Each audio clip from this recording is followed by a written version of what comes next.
Bonjour à vous, chers collègues, j'espère que vous allez bien aujourd'hui. Aujourd'hui, nous allons entrer dans la pratique. Voilà maintenant 3 sessions, généralités, notions fondamentales, diagnostic. Vous avez eu beaucoup de théories.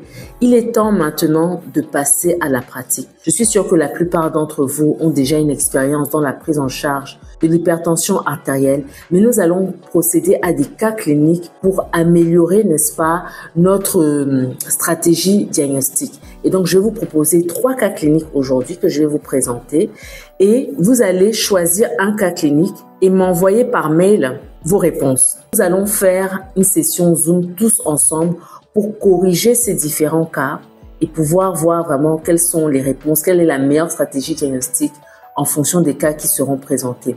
Je tiens à préciser dès maintenant, les 2 personnes qui auront donné les meilleures réponses au cas clinique qu'ils auront eux-mêmes choisi entre le cas 1, cas 2, cas 3, auront chacun droit gratuitement à mon guide pratique. Alors surtout, n'hésitez pas et on se dit à tout de suite. Avant de continuer, partagez, d'accord? Likez, commentez, j'attends vos questions éventuelles et on se dit à très bientôt.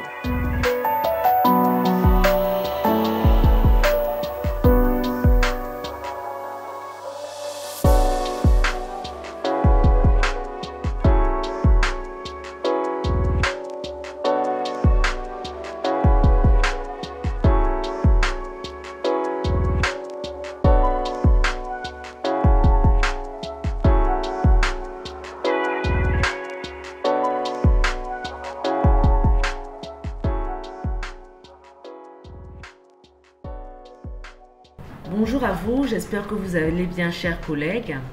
Alors aujourd'hui, nous allons vous présenter un cas clinique, mais avant, il est important pour moi qu'on se pose la question suivante qui peut-être est évidente, mais je crois qu'elle est pertinente. Qui doit prendre en charge l'hypertension artérielle? Qui doit prendre en charge l'hypertension artérielle? Vous avez entendu parler comme moi de ces praticiens qui ont décidé de soigner l'AVC, et quand on parle d'AVC, on pense tout de suite à sa première cause qui est l'hypertension artérielle. Il est véritablement temps que l'on prenne en fait la responsabilité de s'impliquer tous dans la prise en charge de cette pathologie, de ne pas juste se dire que c'est le cardiologue seul qui pourra régler le problème. C'est impossible du fait de nos démographies africaines, du fait de la répartition des spécialistes qui sont plus concentrés dans les grandes villes par rapport aux zones, on va dire, rurales. Donc, il y a vraiment une inégalité des compétences, de la distribution des compétences.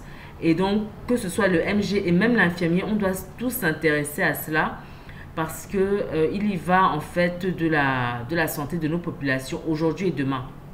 En Afrique, l'Afrique est le continent où il y a le plus de patients hypertendus, ça c'est la première des choses, et où en fait la maladie a souvent les formes les plus compliquées. Seulement parmi les 30%, les prévalences sont autour de 35 à 45%, seulement 18% ont accès au traitement du fait des traitements qui sont souvent chers, l'assurance maladie n'est pas souvent disponible, beaucoup de gens hésitent avant d'aller à l'hôpital, ils préfèrent aller directement chez le praticien. Ok. Et 7% seulement sont contrôlés, autrement dit 7% atteignent véritablement les objectifs tensionnels. Voilà, donc on va essayer de voir quel est le rôle de chacun dans la prise en charge de cette pathologie. Alors déjà, quelles sont les régions du monde où la prévalence hypertensive est la plus élevée? J'ai déjà dit l'Afrique d'abord, mais aussi l'Europe centrale et orientale, notamment l'Europe de l'Est, ok, avec des prévalences qui peuvent aller de 30 à 37%. Ok. Chez nous, c'est jusqu'à 45%. Donc, vous imaginez presque un patient sur 2 dans certaines régions, dans certains pays comme voilà, je ne citerai pas de pays. Ok. Voilà, l'Asie centrale aussi, notamment l'Asie du Sud-Est. Alors, les pays où la prévalence de l'hypertension est la plus basse, c'est les pays comme la Suisse, où là-bas, il y a moins de 20%, moins de 30%, 26% en moyenne. Les pays comme le Pérou, le Canada est un véritable exemple dans la prise en charge de l'hypertension artérielle.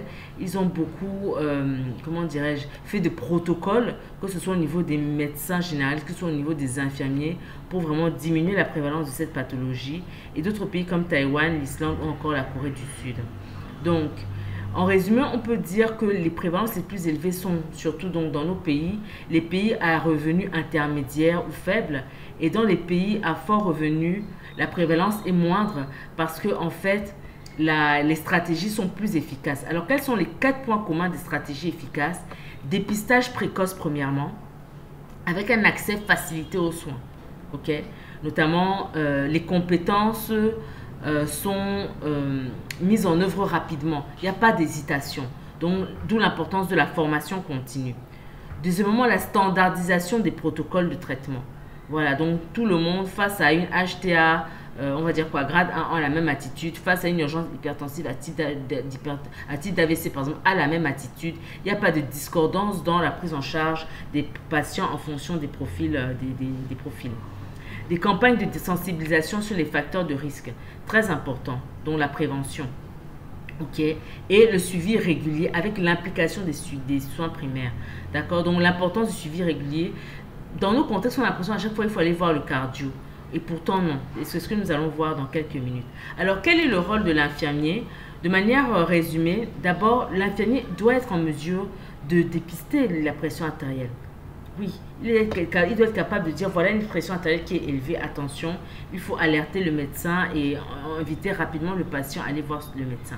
Il est très impliqué dans l'éducation thérapeutique du patient. Ok? Il est très impliqué dans l'aide à la gestion du traitement, dans le suivi à domicile et dans la collecte et la coordination des soins.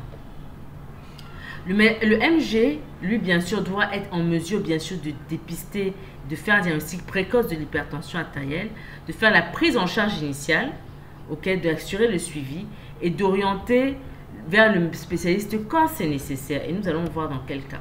Et bien sûr, le cardiologue, bien sûr, est là pour l'évaluation spécialisée, pour l'optimisation thérapeutique et pour le suivi, notamment dans les cas compliqués. Alors, pour détailler, l'infirmier, lui, doit déjà être en mesure de prendre correctement la pression artérielle. Vous savez, dans nos contextes, souvent dans les hôpitaux publics, il y a beaucoup de bruit, c'est pas du tout calme, voilà. Et pourtant, tout ça, le patient n'est pas bien posé, le brassard n'est pas adapté. Tout ça doit faire partie de la prise en charge de l'hypertension artérielle par l'infirmier. D'accord? Il doit être en mesure de signer l'alerte dès qu'il a des chiffres qui ne sont pas normaux et de faire la surveillance régulière des patients. Dans le cadre de l'éducation thérapeutique du patient, il doit être en mesure d'éduquer, d'expliquer au patient sa maladie. L'infirmier doit avoir ce niveau d'information. Il ne doit pas juste dire allez voir le médecin, non. Il doit être capable d'expliquer clairement au patient, voilà, vous êtes hypertendu, c'est une pathologie qui affecte vos vaisseaux, qui peut se compliquer au niveau du cœur, du cerveau, du rein. Voilà, donc il faut faire attention en fait à votre poids, à la consommation de sel, à l'alcool, au tabac, etc. Il doit être capable, bien sûr, aussi de faire la promotion des mesures hygiéniques et d'encourager à l'observance thérapeutique. Ok? Par ailleurs, il doit aider à la gestion du traitement, d'accord, rappeler la prise des médicaments, le suivi des effets secondaires. Il doit être capable de reconnaître que, ah, voilà, vous êtes sous amlodipine, vos pieds enflent, attention, peut-être qu'il faudrait voir votre médecin pour qu'il change le médicament. Okay? Il doit être capable de faire le suivi à domicile si cela fait partie des compétences de la structure où il se trouve, de collecter les données et de coordonner les soins, notamment avec les carnets de suivi, voilà, et la prise en charge multidisciplinaire. Le médecin généraliste, bien sûr, on a vu qu'il doit être bien sûr en mesure de faire le diagnostic, le dépistage précoce, mais là où je voulais insister, c'est surtout, il doit être en mesure de bien conseiller l'automesure et aussi la MAPA. Plus tard dans la formation, je vais vous expliquer comment dans certains pays, certains médecins généralistes sont habitués à prescrire la MAPA et même à l'interpréter. Et je pense que nous devons nous inspirer des bons modèles pour reculer la prévalence de ces pathologies. Donc, dans ma formation, dans mon livre, je vous propose justement de pouvoir apprendre à interpréter les résultats de MAPA. Ok?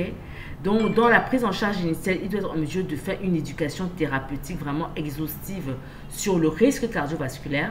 Ok? Je ne sais pas si vous avez l'habitude, quand vous avez un patient hypertendu, cardiaque d'une manière générale, de faire le risque cardiovasculaire. Vous verrez que ce n'est pas du tout compliqué. De donner des conseils hygiéniques diététiques adéquats. Juste dire manger moins de sel, ce n'est pas suffisant. Ok? Il faut pouvoir répondre vraiment, parce que c'est une question que beaucoup de patients nous posent et beaucoup de médecins généralistes m'ont confié qu'ils ont du mal à conseiller de manière pratique. Ok, qu'est-ce que ça veut dire manger moins salé? Ils ont du mal à donner des conseils hygiéniques, d'hygiène alimentaire clairs à nos patients. Et tout ça, nous en parlons vraiment de manière exhaustive. Bien sûr, mettre en route un traitement, faire le suivi de ce traitement, ok, et bien sûr, orienter vers le spécialiste en cas d'HTA résistante, en cas de suspicion d'HTA secondaire, lorsqu'il y a des signes en rapport avec une complication, et bien sûr, lorsqu'il faut faire des examens spécialisés, ok. Le cardiologue, bien sûr, est là pour l'évaluation spécialisée, pour l'optimisation thérapeutique, ça c'est important, ok, et aussi pour le suivi des complications. Donc voilà un peu de manière ramassée le rôle de chacun. Et vous voyez que chacun a véritablement sa place, non seulement dans le dépistage, dans le diagnostic, mais je voulais souligner que votre place est beaucoup plus importante que ce que vous ne le pensez. Donc il est vraiment temps que chacun prenne sa place totalement. Il y a des zones où il n'y a pas de médecin généraliste, il y a des zones où il n'y a pas de cardiologue.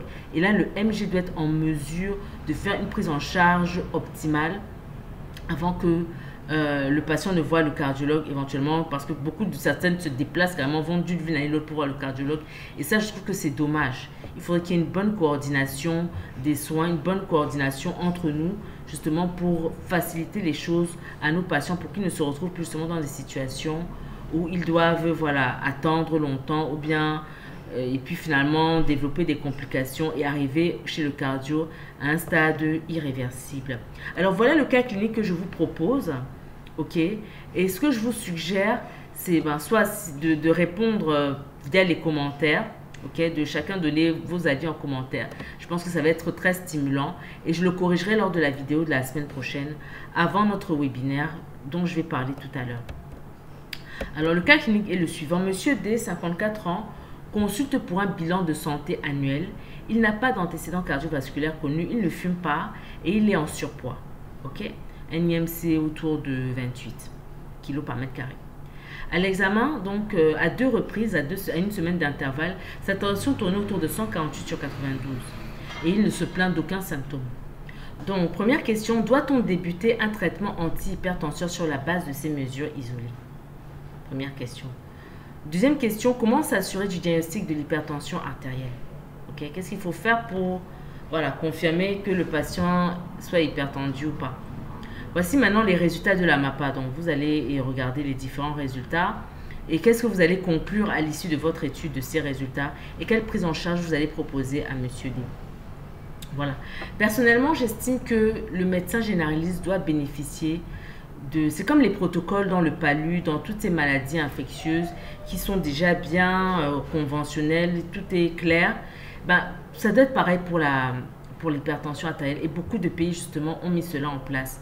Okay? Notamment la PASCAR, qui est la Société panafricaine de cardiologie, en fait, qui avait comme objectif qu'en 2017, ça c'était en 2007, ils avaient sorti un papier dans lequel ils disaient qu'en 2025, il doit y avoir 25% de réduction de prévalence d'hypertension en Afrique. Nous sommes en 2025, les chiffres ne font qu'augmenter. Donc cela montre vraiment l'urgence de la situation et dans leur feuille de route, ils avaient proposé d'impliquer davantage les gouvernements, de faire davantage de sensibilisation auprès des patients, etc. Et je pense que ces 10 points, cette feuille de route là avec ces 10 points est vraiment pertinente, mais en attendant que les gouvernements et tout ce contexte se mettent en place de manière efficace, il faut que chacun d'entre nous prenne vraiment conscience de la gravité de la situation, ok, et prenne totalement sa place dans la prise en charge de ce fléau mondial. Donc c'est pourquoi je vous propose donc ce guide pratique, ok, pour mieux prendre en charge l'hypertension artérielle à la lumière des recommandations internationales actualisées et aussi des recommandations africaines, où vous allez avoir davantage de lumière sur l'interprétation de la MAPA, davantage de lumière sur la nutrition et plein d'autres bonus. Donc, si vous voulez en savoir davantage, je vous invite donc le dimanche 29 juin sur Zoom pour un webinaire que nous allons faire sur les 7 pièges à éviter pour la prise en charge optimale, efficace de l'hypertension artérielle. Donc, en attendant qu'on se retrouve le 29 juin, on se dit à la semaine prochaine pour la correction de ce cas clinique et d'autres insights. Portez-vous bien.